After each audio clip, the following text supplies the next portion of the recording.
Hello students, आप लोगों का स्वागत है मेरे यूट्यूब चैनल गुरु जेई पर।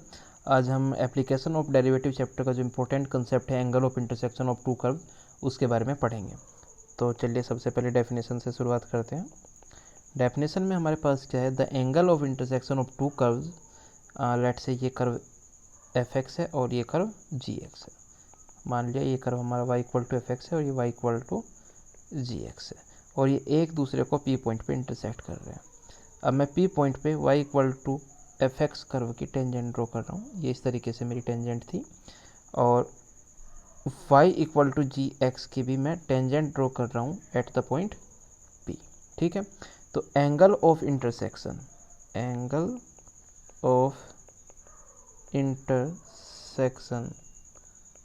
Of two curves at a point P is defined as the angle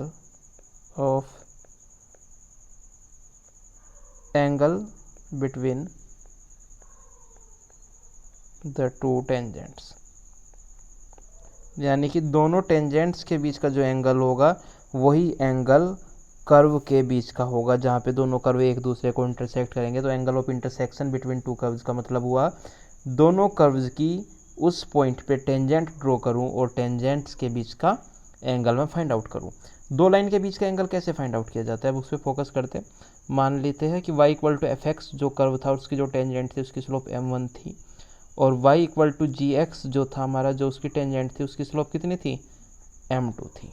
ठीक है, तो हम जानते हैं लेट से दोनों के बीच का एंगल थीटा है, तो हम जानते हैं कि टेन थीटा किसके इक्वल होता है, m1 minus m2 upon 1 plus m1 m2। तो इस फॉर्मूले का यूज़ करके यहाँ से हमें जो एंगल मिलता है ना वो मोड लगा लेते हैं, तो इसका मतलब वो एंगल हमें हमेशा कैसा मिलेगा, एक्यूट एंगल मिलेगा, बिकॉज इट ऑलवेज भी पॉजिटिव।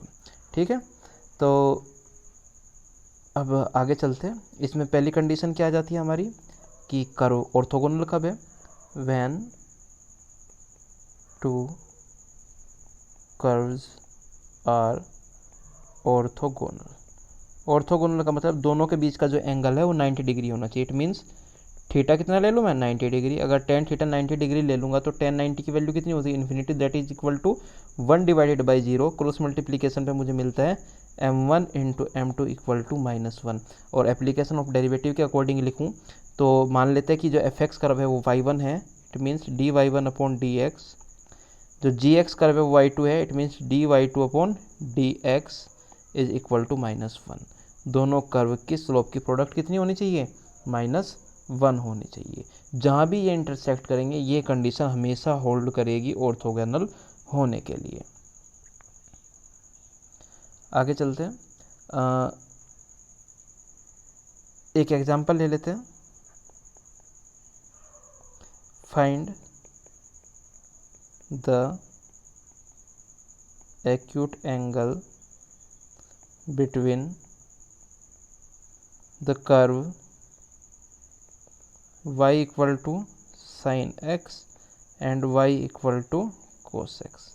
तो सबसे पहले तो क्वेश्चन को सॉल्व करने से पहले हमें ये पता होना चाहिए कि दोनों कर्व इंटरसेक्ट कहाँ पे करेंगे। ऑब्वियस सी बात है, आप लोगों को पता होता है कि दोनों कर्व की वैल्यू किस पॉइंट पे इक्वल आती है, π/4 के मल्टीपल्स पे इक्वल आती है। π/4, 3π/4, 5π/4, यानी कि π/4 के ओड मल्टीपल्स पे। It means 2n+1 multiplied by π/4। तो ये हमारे क्या हो गए, इंटरसेक्टिंग पॉइंट हो गए।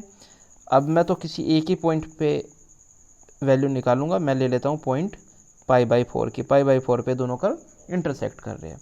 तो सबसे पहले y1 डैश निकालते हैं, y1 डैश यानी कि डिफ्रेंशिएट करते हैं। साइन एक्स का डिफ्रेंशिएशन कितना हो गया, cos x. y1 dash at π/4 कितना हो गया हमारा, 1/√2। अब y2 डैश निकालते हैं, सेकंड कर्व का डिफ्रेंशिएशन करते हैं, that will be equal to minus of sine x.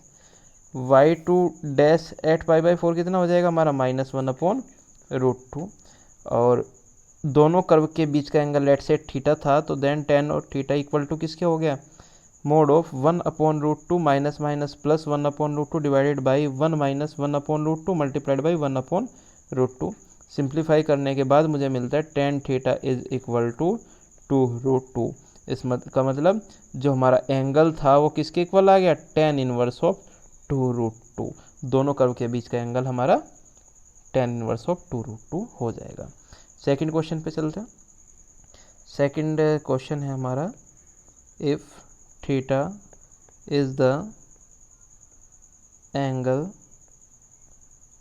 Between y equal to x square and 6y is equal to 7 minus x cube at a, then find theta. तो सबसे पहले तो बात करते हैं कि जो पॉइंट है हमारा a, ये दोनों कर्व को सेटिस्फाई कर रहा है। तो ये पॉइंट क्या हो सकता है? अगर मैं एक्स एक्सिस, इन दोनों कर्व के पॉइंट ऑफ इंटरसेक्शन की मैं बात करना चाह रहा हूँ, तो 1,1 एक ऐसा पॉइंट है जो दोनों कर्व को सेटिस्फाई कर रहा है। इसका मतलब जो हम a, पॉइंट की बात कर रहे थे वो हमारा क्या हो जाएगा, 1,1 हो जाएगा। पहले कर्व को डिफ्रेंशिएट करते तो y1 डैश इक्वल टू किसके आ गया, 2x के। y1 डैश एट 1,1 किसके इक्वल हो जाएगा, 2 के। ठीक है। सेकंड कर्व को डिफ्रेंशिएट करते हैं तो हमें मिलता है y2 dash is equal to 7 का डिफ्रेंशिएशन 0 हो गया, एक्स क्यूब का डिफ्रेंशिएशन हो गया -3x² डिवाइड बाई 6 या -1/2 multiplied by x square. y2 dash at 1,1 किसके इक्वल हो जाएगा, -1/2 के। अब अगर मैं y1 dash multiplied by y2 dash करता हूँ तो किसके इक्वल आता है, -1 का। इसका मतलब दोनों कर्व कैसे थे, ऑर्थोगोनल कर्व थे। हमारे दोनों के बीच का एंगल कितना आ गया, π/2। थर्ड क्वेश्चन पे चलते हैं। थर्ड क्वेश्चन है, find the condition for the two concentric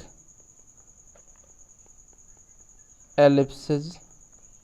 पहला एलिप्स है हमारा a1x² plus b1y² is equal to 1 और दूसरा एलिप्स है हमारा a2x² plus b2y² is equal to 1 to intersect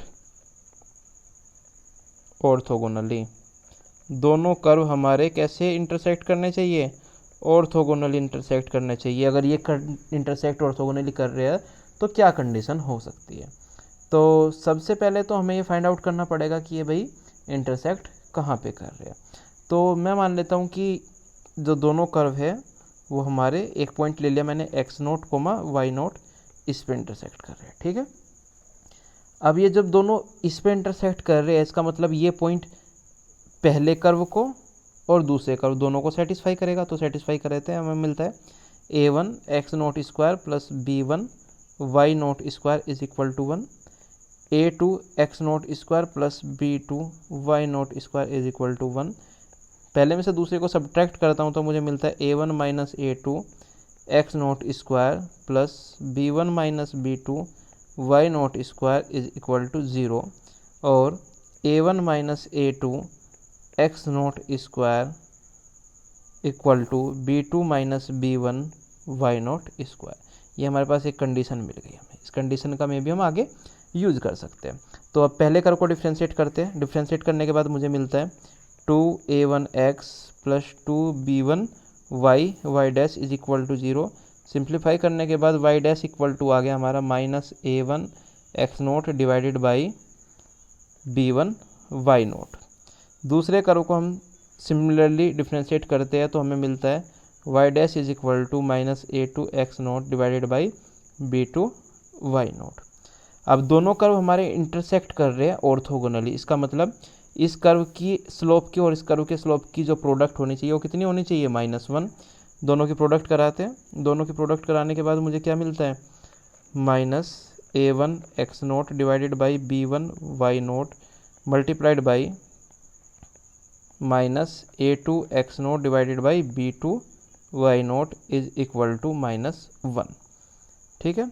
इसे सिंप्लीफाई करते हैं तो सिंप्लीफाई करने के बाद मुझे मिलता है a1 a2 x0 whole square divided by b1 b2 y0 whole square is equal to -1। अब यहाँ पे आओ, यहाँ से क्या मैं x0² डिवाइडेड बाई y0² निकाल सकता हूँ। x0² divided by y0² equal to किसके हो जाएगा, b2 minus b1 upon a1 minus a2।